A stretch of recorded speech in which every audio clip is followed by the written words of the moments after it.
Hello!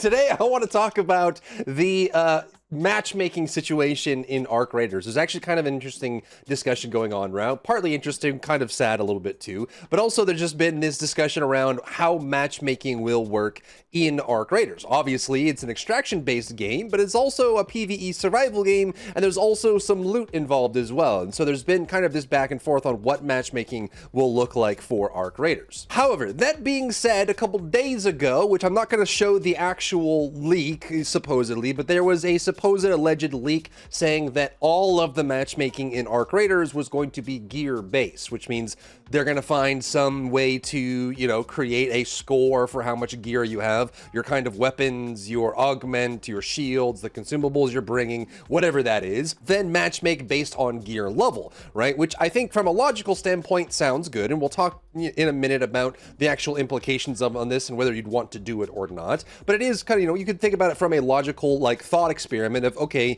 if there is a game where there's going to be a vast, disparity in the kind of gear that people have, how do you make sure that that makes sense, or should you make sure that those are equal and fair? However, we kind of spent the last few days, people were saying, no, it should be gear-based matchmaking. It shouldn't be gear-based matchmaking. The whole point of an extraction game is that you can benefit from the loot that people have, right? So if I go in with a free loadout, should I be forced to only face people with free loadouts, which means I don't get the chance at defeating someone with better gear and taking their gear? However, we did get an official response from Embark on this topic. That is, we noticed some discussions around loot or gear score matchmaking. And this response is very non-committal. A lot of the responses we see from Embark are very non-committal, but their response is, while it is true that the team has previously evaluated loot gear-based as well as other types of matchmaking principles, right now the focus is on maintaining the split between solos and squads to keep those groups on an even playing field whenever possible. After launch, we will continue to monitor how things go. The team is determined to ensure that players have high quality rounds that are varied and interesting but fair.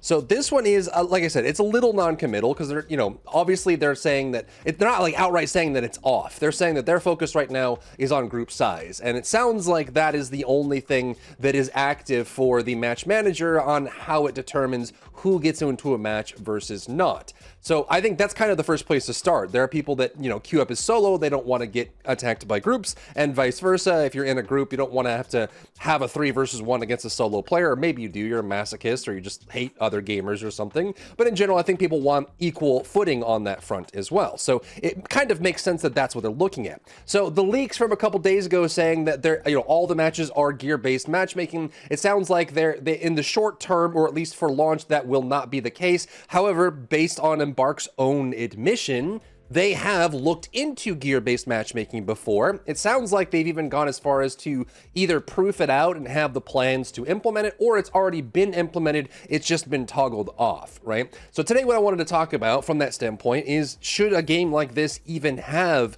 gear-based matchmaking? Or even, one step higher than that, does a game like this even need true matchmaking in general? Now, if you've been gaming for a very long time, you've probably, started out where there was no such thing as matchmaking. It was just, you get whoever you get. Then we started getting into adaptations for, chess-based matchmaking, matchmaking ratings and MMRs and things like that for chess, which got adapted into systems like ELO or ELO that we saw with a lot of the early 2004 to 2009 games. And then, as we started getting more specific style PvP games like hero shooters or MOBAs, where you have characters that can be played vastly differently, there's also a lot of situations where you may want character-based matchmaking. Some games have experimented with this concept before, where the logic is kind of sound, where if you're playing a character-based game, you playing Pharah is not the same as you playing Winston, is not the same as you playing, Ari mid or something like that. Your efficacy is going to change based on the character you're bringing. And so a lot of companies and games have spent a lot of time investing in these kind of matchmaking systems to make it better or worse. And it's also created a lot of friction in many gaming communities too. Some gamers are very much against these hyper-specific, siloed style of matchmaking. Like, don't do character-based matchmaking. I don't want someone who is, grand masters in one character, swapping to another character so they can smurf in a game. There's always edge cases and problems with that. But back to the main topic, when it comes to Arc Raiders, does an extraction, BR light kind of game need matchmaking at all? Part of what makes extraction games, and I'm calling it BR Battle Royale Light because I think that some of the encounters, pacing, and locations for Arc Raiders is, analogous to a Battle Royale style gameplay loop. It's not a Battle Royale, it is an extraction game, but there are BR-like elements and moments that you'll experience based on where you go, but there's no global forcing function like concentric circles that shrink over time. It doesn't force you to go anywhere or another, it just gives you incentive to go to a large loot area or a small loot area, that sort of thing. But in games like Battle Royales and extraction games, part of what the gameplay has created is encouraging you to take advantage of other things, right? Even if you are not equal in gear to someone else, you could, be stealthier, you could set up traps, you could sneak up on them, you could wait for them to be distracted, you could use the arc to attack them first and then try to ambush them when they're there. You can overcome gaps in strength and power and gear by using your head in games like this. And I think part of the excitement in an extraction game is to actually have that high and low, because if everything's homogenized, where you're always facing players at equal skill level or equal gear level to you, I think that kind of ruins the experience overall. So personally, I would never like to see gear-based matchmaking come alive in a game like this. I think it makes sense in like an MMO, right? Like if you're talking about purely PvE focused encounters, you obviously don't want someone who's underneath the gear score requirement to take on a challenge they're not built for. But in a PvEvP extraction situation like this, where you have other tools besides just the gear on your back or in your hands, I don't think it fits to have something like that. And it sounds like Embark, while they have already considered this or may have already implemented it, it sounds like they don't plan to have it in the short term or at least on for launch in the long term, but they will be monitoring it to see if it actually needs to happen at all. And the next question is around group size too, right? Because they've put a lot of effort into, trying to get solos to line up with solos. I play, these kind of games mostly solo because I like the thrill of being on my own. When you hear a noise behind you, it freaks you out and you're always tense because you don't know what's going on because you can't rely on anyone else to cover your flanks for you. You have to do it yourself, and I find that kind of thrilling. But I think there's definitely been a lot of experience for people in these kind of games, especially as population size fluctuates, right? Like Arc Raiders in a year isn't going to have the same number of players that Arc Raiders had on launch, whether that's higher or lower, likely lower, because launch is always big in general. But the question is, when you have a smaller population, your queues in matchmaking gets more pressured, which means that, if there's only 1,000 people online, sure, you would like to pair solos with solos or, trios with trios, but that's not always going to be the case. Anyone that's played an asymmetrical game knows this. So like Dead by Daylight, Identity 5, VHS, any of these games that are Evolve or something like that, right? Where there's just a disparity in the teams aren't equal, right?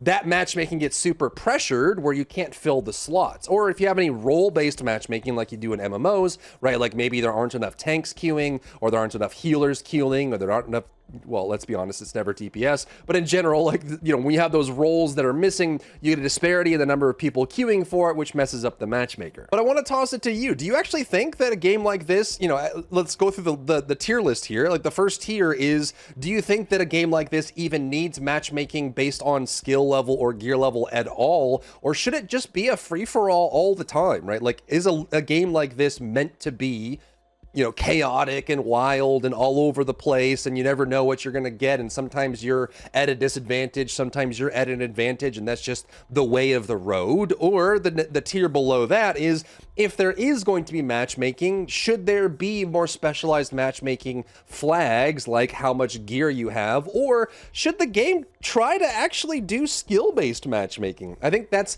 kind of hard to actually decide on what the metrics are for being skilled in an extraction game, right? The first layer would be, okay, how many times do you extract as a win rate, right? Like, do you extract more often than not, and does that give you a higher score overall?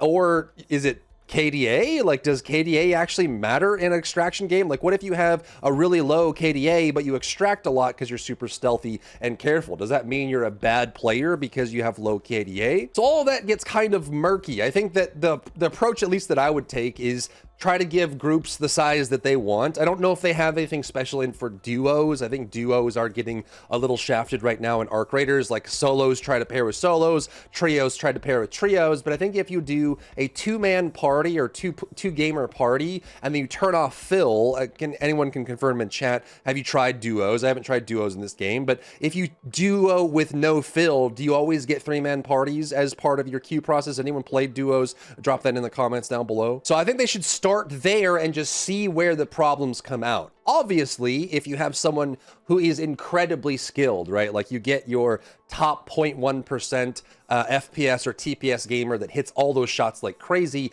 there's going to be a disparity there. Even if, you know, you get like a really skilled player using a hairpin and then a very inexperienced player or a player with poor aim using a Jupiter or something, you probably will still favor the hairpin guy because he's hitting headshots and, you know, blowing bodies up and things like that, whereas the other player may have a gear advantage but is missing a lot. But again, this is a game about being a vulture, a scavenger, going topside, taking advantage of what you can. I think there is some dopamine in beating someone who is better geared than you and then being able to loot them and take that gear for yourself, right? It's almost like this, you know, kiss curse situation where you're kind of upset that you're going up against a player or a group that has better gear than you, but you're excited at the prospect that you might be able to take that loot for yourself if you can win the encounter through whatever means makes sense for you. And that goes doubly for the arcs as well. I think if this was a pure PvP game, you would try to aim for,